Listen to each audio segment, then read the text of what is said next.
first off, this is the Hoyt RX8. It is a carbon bow. I shot the Matthews lift, I shot the Hoyt Alpha X. I was dead set on purchasing one of those bows, and then I said, you know what?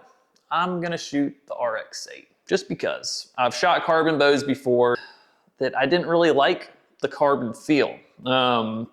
It just felt too light to me. I had the carbon Spider, I had the carbon Defiant, and then I swapped over to the Hoyt Helix, and the Hoyt Helix is a great bow. It's an aluminum riser, and that's what I've been shooting since 2019. Just wanted to give carbon another try. I had heard reviews that Hoyt's come a long way in their carbon risers and being more dead in hand, less vibration. Basically all the things I didn't like about the carbon, they claimed that they fixed. So I decided to shoot the carbon RX8 at the bow shop. And that was after the Alpha X, that was after the Matthews lift, which both of those are really good bows. They're much cheaper as well, about $700 cheaper. And so those were tempting options. But then once I drew this bow back and I shot it from the first arrow, it was just the smoothest draw cycle out of any of the other two that I had tried. And it was extremely dead in hand, something that I just haven't really experienced yet with carbon. And there's been a lot of years of technology since I've last purchased a new bow. So I was pretty blown away by the improvements, and I couldn't be happier with this bow. So that's kind of why I chose the carbon and the Hoyt. I also went with the Ghost sticks. That's pretty cool. So you can, set the bow up if you're out shooting. It's got this little bumper on the cam, which is very, very nice.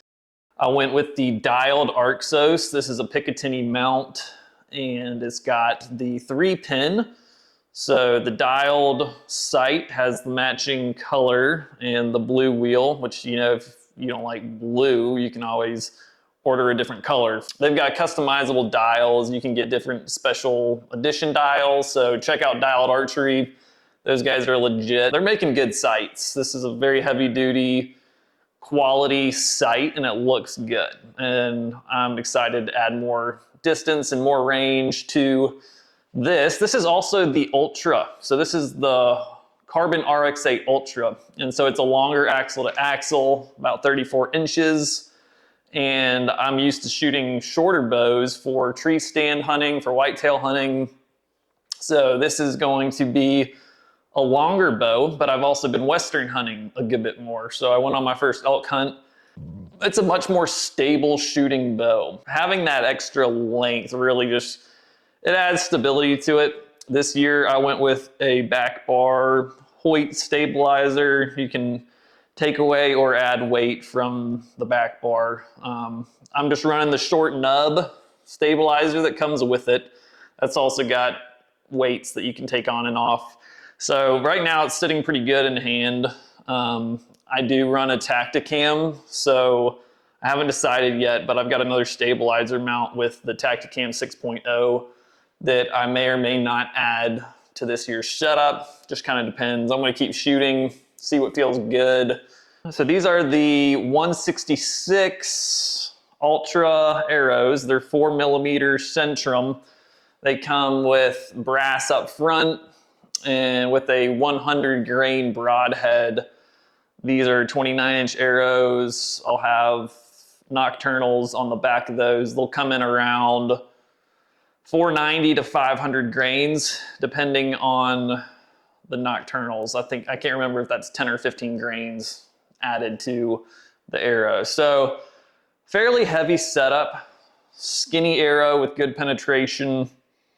And we also have the Ultra Rest. This is the Ultra Rest Integrate MX2, and that's one of their newer drop away rest systems. So I've always shot Ultra Rest from QAD, and I've really liked the drop away rests. I've had no issues with accuracy, no issues with it not functioning as it should.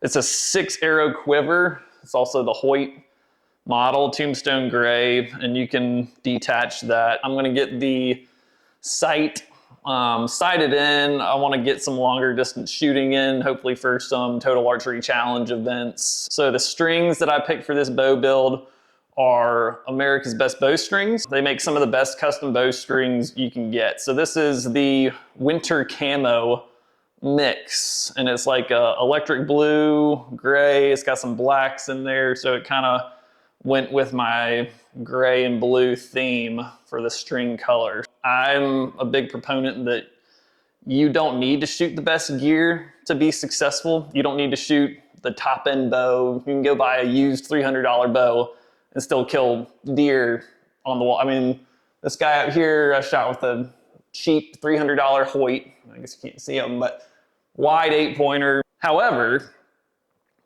having good equipment that you trust, that's reliable, that is lightweight, that has less margin for error, arrows hit harder. If you can put a few more check marks in your favor, those could always make the difference in you killing something or not killing something. Do you need it? No. Is it nice to have, and will it potentially help you, fulfill your goals in the woods? I think so.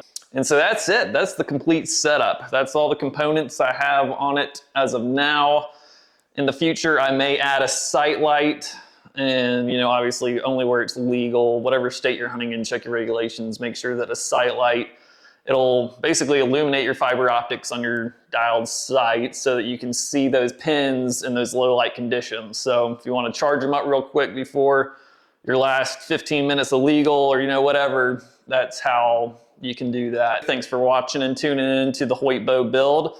If you want more information on the sight or the strings, I've got separate videos. Check that out on my page, Hunt Solo Public. Subscribe, like, and check out those other videos for the rest of the bow build. So thanks for tuning in. Let me know if you guys got any questions in the comments below on any of the components that I'm running on this year's setup.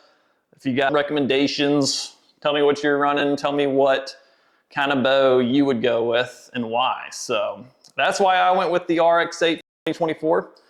Hope you guys enjoyed the video, and I will see you on the next one. Peace.